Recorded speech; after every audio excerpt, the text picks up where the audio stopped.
If you put people in a scanner and tell them to just do nothing, just rest in the scanner, don't do anything at all, it turns out that there's a region in the midline of the cerebral cortex that's known as the default mode network that just lights up, that just all of a sudden gets very, very active.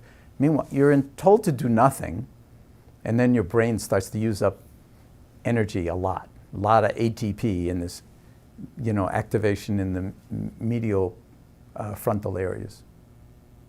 And that's called the default mode network because when you're told to do nothing, you default to activity in this mode, and when you inquire what's going on there, a lot of it has to do with mind wandering and just daydreaming, and a lot of that has to do with the self-referencing our favorite subject, which is me, of course. So we generate narratives. I wonder how long I'm going to be in the scanner, and I'm feeling a little bit contracted, and because it's claustrophobic, and these magnets are banging like crazy, or whatever it is. You're thinking in terms of you, past, present, and future, and you're developing narratives where I'm going to go to lunch when this is over, or whatever it is.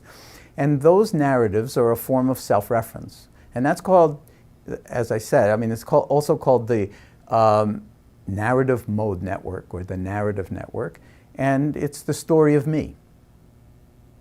When you train people in MBSR, you find that another area of the cortex lights up, more lateral, after 8 weeks of training in mindfulness, and that area is associated with a region called the insula, and that doesn't have a linear time-based narrative.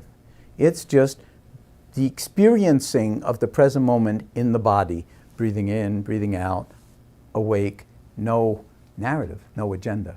And the interesting thing, and this is the study, when they put people through 8 weeks of MBSR, this narrative network decreases in activity, and this experiential network increases in activity, and they become uncoupled. So they're no longer caught together in such a way. So this one can actually attenuate and liberate you a little bit from the constant thinking, a lot of which is driven, of course, by anxiety and what's wrong with me.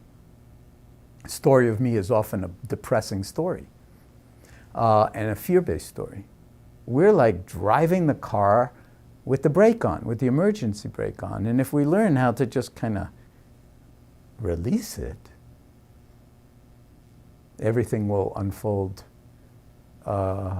with less strain, with less stress, and with a greater sense of life unfolding rather than you're driving through it to get to some great pot of gold at the end, which might just be your grave.